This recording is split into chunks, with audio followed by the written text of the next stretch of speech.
Então, pessoal, bom dia a todos, né?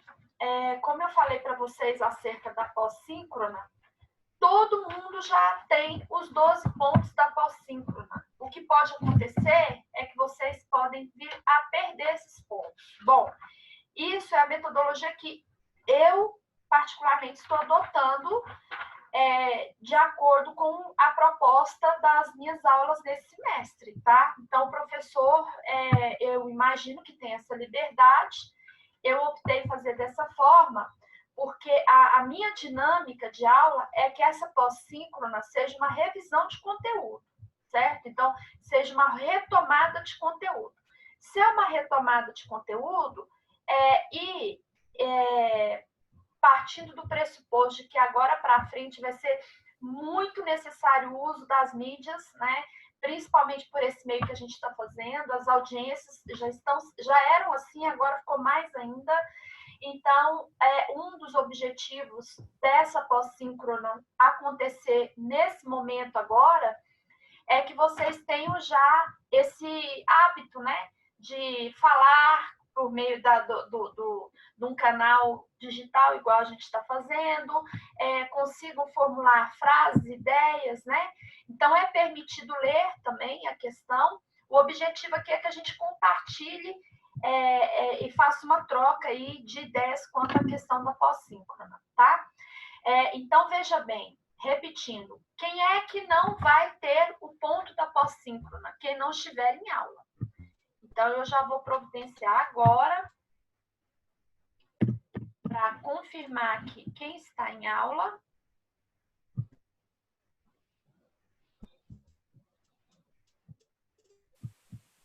Deixa eu só ver aqui quantos participantes tem.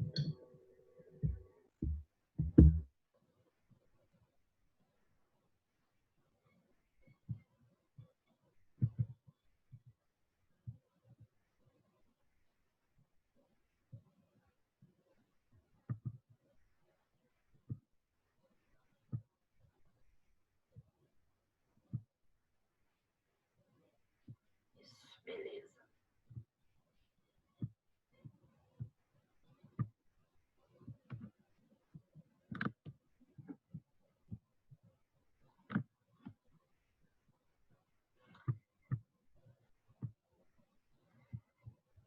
Só estou salvando a chamada aqui, tá, gente?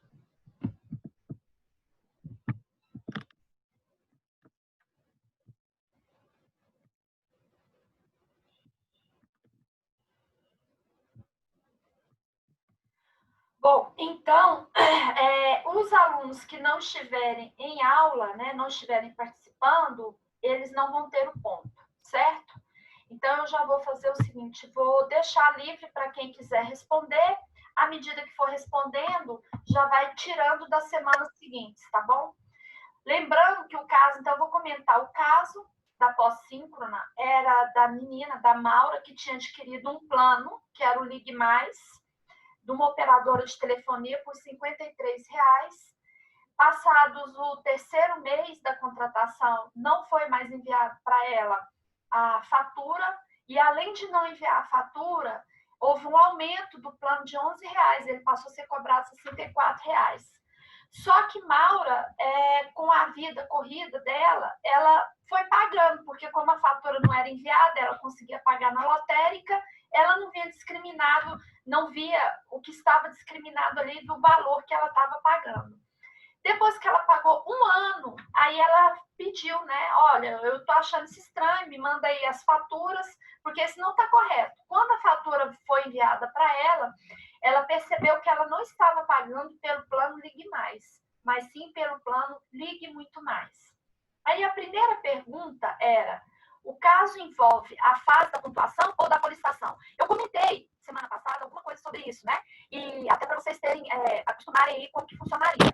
Alguém quer começar a responder essa primeira pergunta? Que se seria pontuação? Bom dia. Bom dia. Professora, eu gostaria de responder essa. É a Emily? Então, isso. Tá, deixa eu anotar aqui. Ok. Só tem você, né, Emily, na sala com esse nome? Isso. Tá bom, pode responder, Emily. Ok. No caso da Maura, né, o nome dela, o contrato dela já tinha tido uma proposta, ela já tinha aceitado. Então, a priori, o contrato ele estava perfeito, estava acabado e só depois surgiu o problema. Então, a gente vai estar esse problema ele vai surgir na fase de policitação, porque na fase de pontuação, na verdade, é aquela fase que a gente está falando das negociações preliminares do contrato. Então, se a gente fosse, se esse caso fosse de pontuação, seria um problema bem ali nas negociações preliminares, e geralmente onde não é usual de ter problema, né? Porque nem há um vínculo obrigacional ainda, então é policitação. Exatamente. Então, quanto ao primeiro plano, né, que é o que ela adquiriu Ligue Mais, que é o que ela está o caso envolve esse primeiro plano e o segundo. Quanto ao primeiro Isso. plano, o que teve foi a fase da pontuação, exatamente. Isso. Houve uma Mas quanto ao segundo, nem pontuação, porque ela não chegou a negociar, não teve nenhuma tratativa preliminar nem nada. Eles só colocaram lá para ela, né? Então, no Exatamente. primeiro vai ser solicitação e no segundo não tem. Ok, isso mesmo. A segunda questão, depois que a gente comentar e responder, gente, eu vou abrir oportunidade para perguntas, tá? Se alguém tiver alguma consideração aí, vai mandando no chat se alguém tiver alguma dúvida, alguma consideração para fazer, tá bom? Eu estou com o chat aberto aqui. Ou vocês podem intervir também no meio da resposta, tá? Então, segunda questão. Maura teria direito a impedir a inexistência, nulidade ou rescisão de negócio jurídico? Explique as causas de pedir e seus efeitos sobre o caso. Alguém quer responder? Esses dois? Bom dia, professora. Bom dia. Eu posso responder? Maria Fernanda. Isso? Aham. Pode, Maria, pode. Então, eu acho, ao meu ver, que a Maura teria direito de pedir a inexistência do contrato, do negócio jurídico.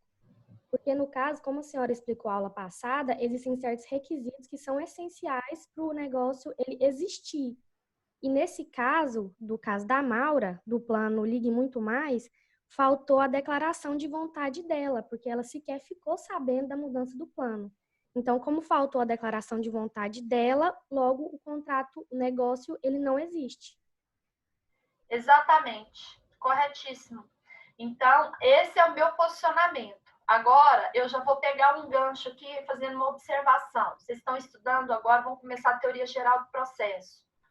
Um dos princípios que vocês vão estudar é que o juiz não age ofício. Ou seja, a justiça ela tem que ser acionada. E o juiz vai te dar o que você vai pedir.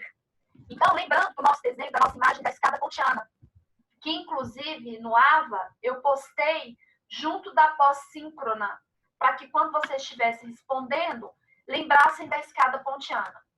O detalhe é o seguinte, a meu ver, eu compacto com a ideia da Maria Fernanda, isso aqui seria um caso de declaratória de resistência de negócio jurídico. Por quê?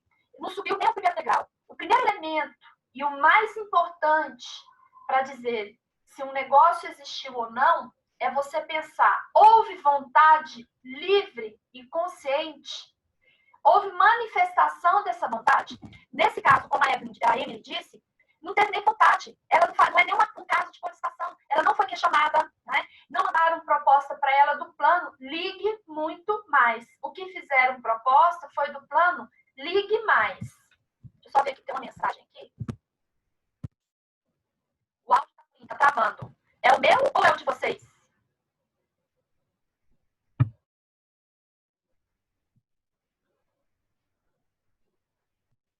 Oi, tá dando para ouvir agora?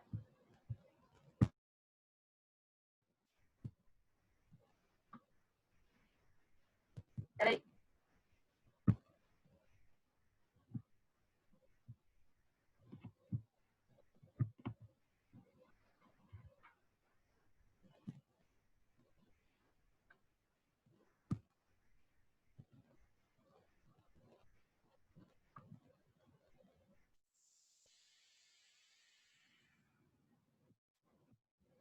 E agora? Beleza? Tá. Então, é porque a internet aqui, eu vou falar, viu, gente? Eu vou falar, a minha internet é Explorer. Na minha rua, não tem outra internet para oferecer. Aqui não tem como instalar net, não instala vivo, não tem os postes aqui. E aí, essa internet, ela constantemente tem queda. Então, só Jesus na causa. Voltando aqui. É mais ou menos esse caso, né? Muito parecido. Bom, voltando aqui, então. Fazendo observação do que a Emily falou e a Maria Fernanda. Veja bem, se eu pedir a inexistência, eu entendo que é inexistência porque o primeiro degrau para existir tem que ter vontade. Nesse caso, não houve vontade. Mas, poderia pedir nulidade? Poderia. Mas quando você fala nulidade para o juiz, o que é que o juiz vai entender? Olha só, vamos lembrar quais são os casos que vocês estudaram até agora que eu posso pedir que o negócio seja declarado nulo ou anulável. Primeiro caso que vocês estudaram em Civil 1 é quanto à capacidade, que é o artigo 3º. Ele vai ser nulo se o indivíduo for incapaz, e o artigo 4º, ele vai ser anulável se ele for relativamente incapaz. Depois, vocês estudaram os vícios de consentimento e o vício social, que foram no Civil 1 também ainda, segundo a grade, né? Que foram erro, dolo, estado de perigo, coação, simulação absoluta ou relativa, fraude contra credores.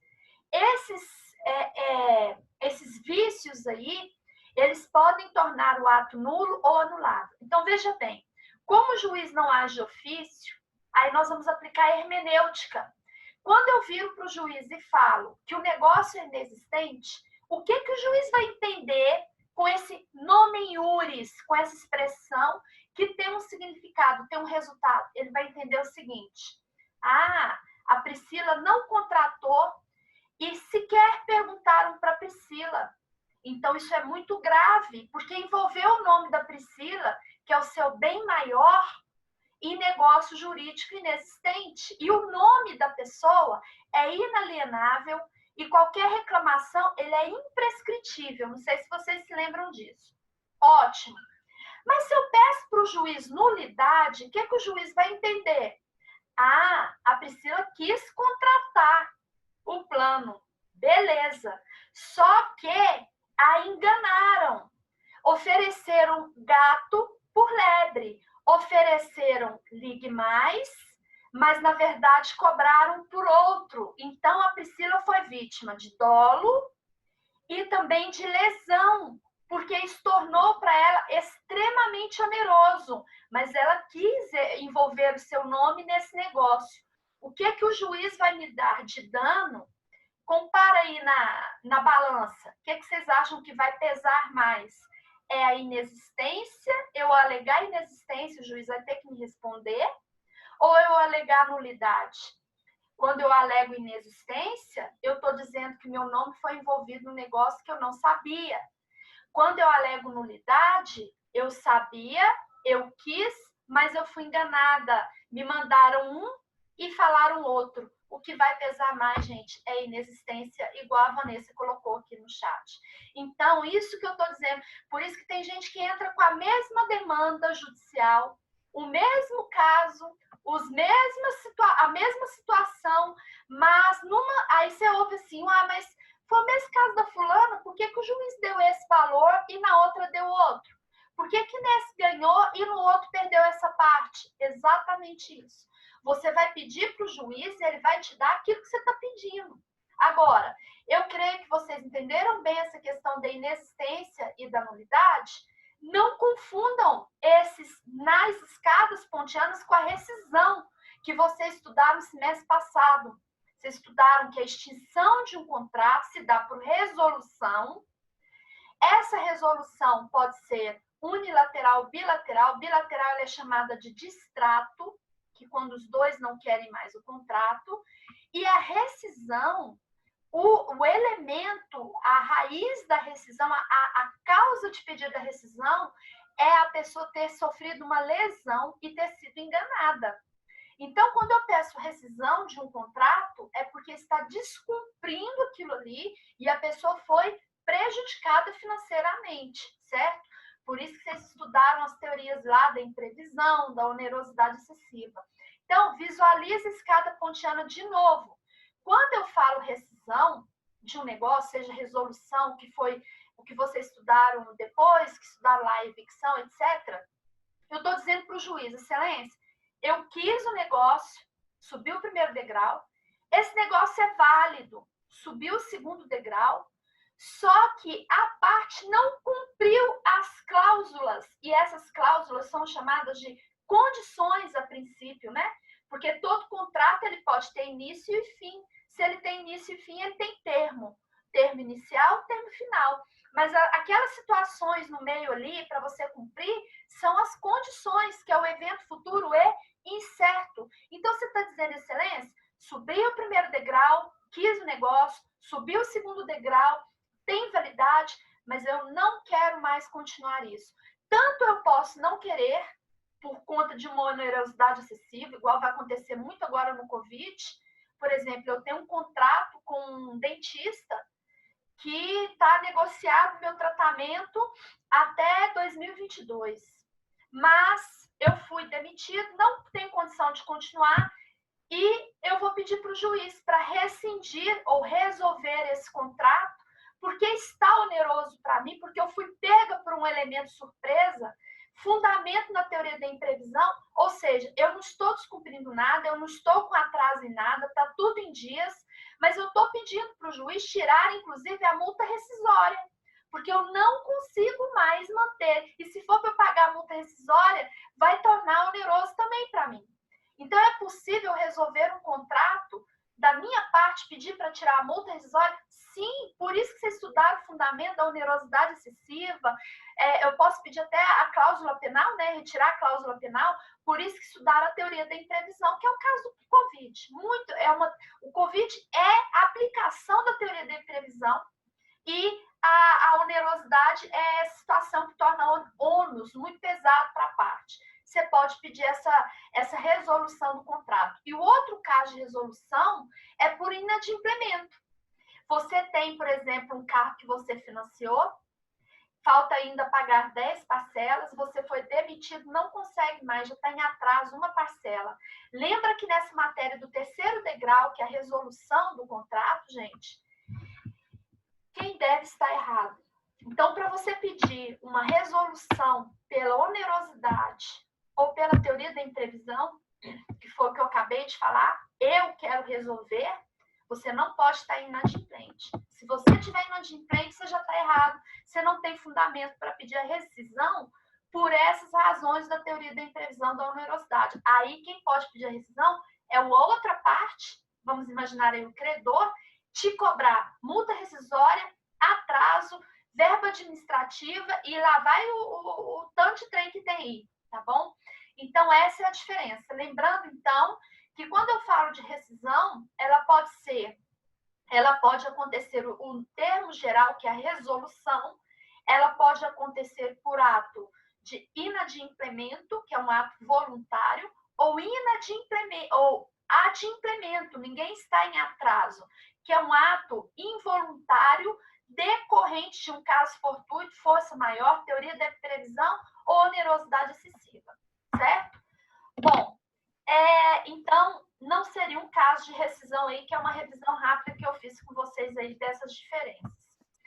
Terceira questão, o caso envolve prescrição ou decadência? Quem quer falar?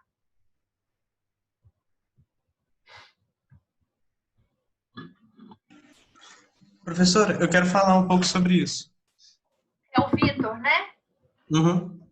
É Vitor Pereira. Pode falar, Isso. Vitor. O caso, ele envolve prescrição. Porque, justamente, a questão de decadência ele teria que estar lá nos artigos 195 e 198 do CPC, do Código Civil. Ele não está lá. Só que a questão é que, eu pesquisando sobre o assunto, eu não encontrei nada muito sedimentado quanto ao prazo prescricional. Eu via lugares que falavam que era 5 anos, com base no Código de Defesa do Consumidor, e via outros lugares que falavam que eram 10 anos, porque não tinha nada explícito. Eu, lendo o próprio Código Civil, eu considerei que eram 3 anos, então não tem nada assim muito certinho. Eu gosto da definição de que são 10 anos justamente porque são decisões de tribunais superiores, essa questão dos 10 anos. Foi isso que eu achei quanto ao prazo. Tá, Vitor, eu acho que você deu uma interpretação mais ampla à questão. Você olhou a questão se poderia haver prescrição. Então, é uma questão aberta. Então, eu vou revisar com vocês bem simples. Prescrição, você perde o direito de entrar com uma ação X, mas você não perde o direito.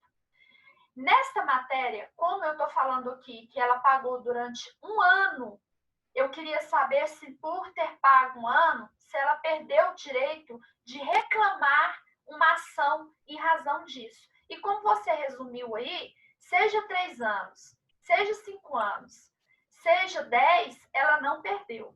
Então, esse caso aqui, para ela não tem nem prescrição nem decadência, certo? Mas, se fosse prescrição nesse caso, no Código Civil são 2 artigos, 205, 206. Esses 2 artigos, gente, vocês têm que saber de cor, que é o mínimo que vocês têm que saber. Quando alguém, igual eu falei na última aula, começa a te contar um caso, você já interrompe e já pergunta, quando foi, certo? Na época que foi esse caso, para poder averiguar, é que você vai saber se é prescrição ou se é decadência. A prescrição, neste caso, é o 206, parágrafo 3º, inciso 5º. Seria 3 anos para ela prescrever o direito de reclamar isso. 3 últimos anos, sempre os 3 últimos anos, certo? Como essa prestação é de trato sucessivo, são parcelas em separado, né? Ela não paga em parcela, ela paga por serviço. Então, cada 3 anos que ela pagou para trás, ela tem direito de reclamar isso em juízo, certo?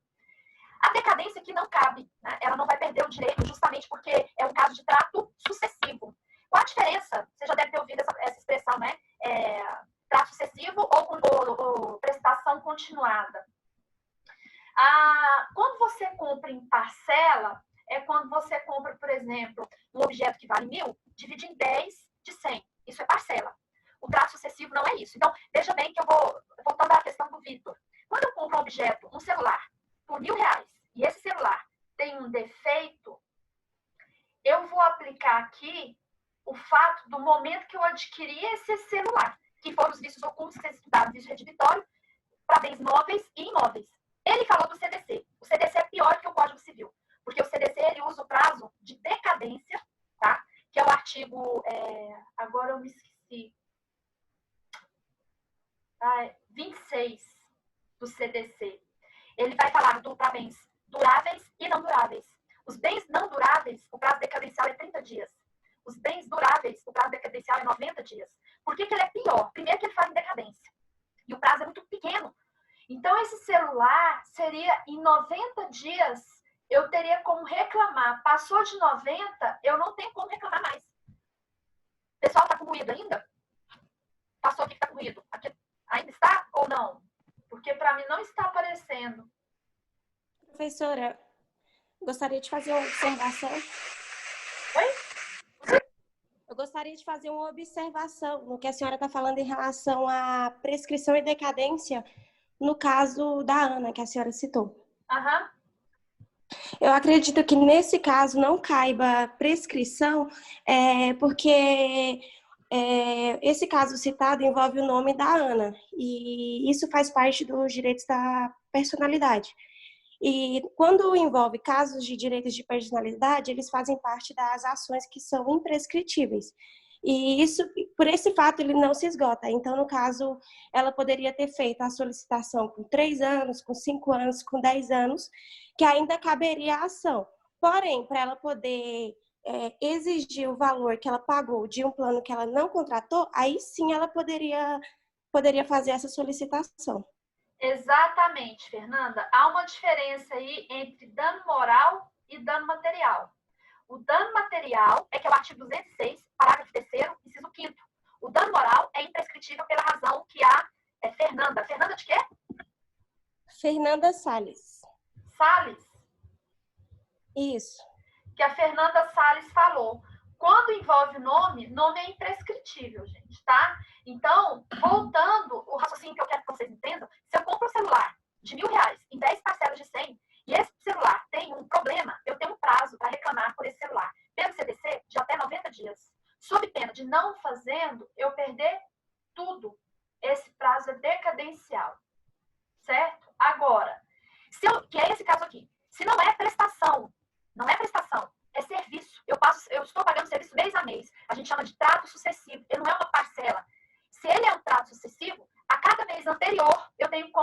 reclamar. No dano material, o limite, 3 anos. No dano moral, ele não tem esse prazo, tá? Alguma dúvida até agora? Bom, eu vou para outra questão. Letra D. Como se dariam os danos materiais caso Maura os pedisse em juízo? Quem quer responder?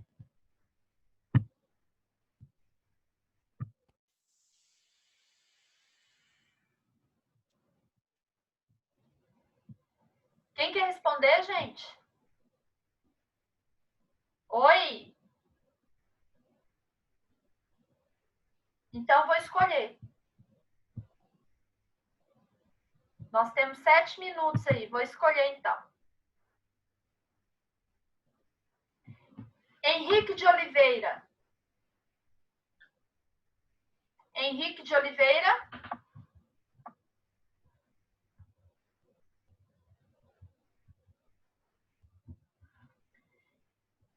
Henrique de Oliveira. Gente, eu não vou ficar chamando muito tempo, não, tá?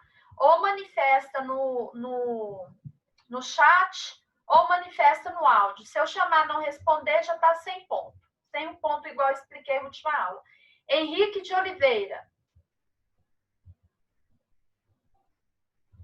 Então, depois avisa já para o Henrique que eu chamei o nome dele e ele não respondeu. Vou chamar outra pessoa aqui. Gabriela Xavier.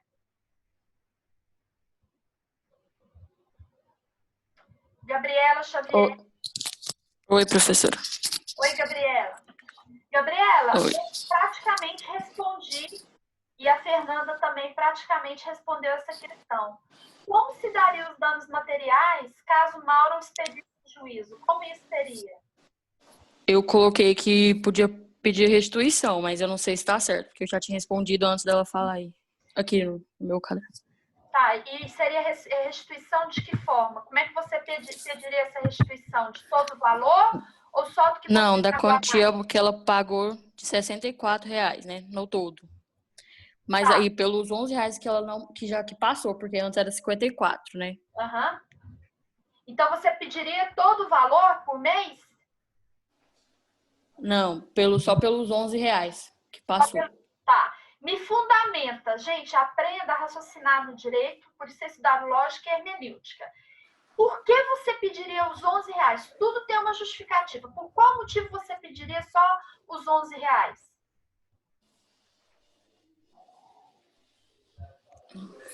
Ai, não sei explicar, não. Alguém quer completar o da Gabriela? Mas tá beleza, tá, Gabriela? Tá correta a sua resposta. Só tô levando vocês a pensarem mais. Alguém quer completar? Tá bom. Por que pediria os R$11 e não os 64? Concorda, não concorda? Oi. Quer acrescentar? Quem é? Osana. Tá. Osana, pode falar. Professora, ele teria direito de pedir só os 11, porque o restante era obrigação dele a pagar? É isso que eu quero saber. Por que ele era obrigado a pagar o restante? Porque ele no tinha contrato obrigação dele quando ele estava que ele contratou. era... Porque no contrato, quando ele contratou a empresa, ele tinha o direito de pagar aquele valor. Então, o que ele pagou a mais é o que ele teria direito de pegar de volta, né? Como danos. Bom, depois Não eu vou seria ler uma resposta aqui que alguém me deu no chat, tá? Eu vi aqui. Daqui a pouco eu complemento, tá? É porque... Deixa eu só ver quem é que falou aqui. Foi a Vanessa Paula. Daqui a pouco eu vejo. Professora, Gente, é o seguinte. Oi? eu acredito que, pelo fato de fazer a declaração de inexistência de contrato, ela teria o direito de pedir de volta todo o valor, né, que é desse um ano que houve o contrato no nome dela. Se caso declarasse que pedir somente o valor dos R$11, poderia justificar pelo fato dela ter usufruído do plano e pelo fato de ela ter contratado aquele plano no início. Mas o mais cabível para esse caso seria ela fazer a solicitação de todo o valor. Exatamente, gente. Você vai solicitar conforme você vai falar para o juiz. Se você pede inexistência, se não existe, se você foi envolvido em alguma coisa que você nem sabia, você vai pedir todo esse valor durante todo o período que você pagou, certo? Essa é a razão. Então, eu quero 64 por mês que eu paguei durante esse período de um ano, tá? pessoal, eu vou encerrar a aula aqui, que minha mãe está internada, ela está me ligando, e faltam 2 minutos, a gente volta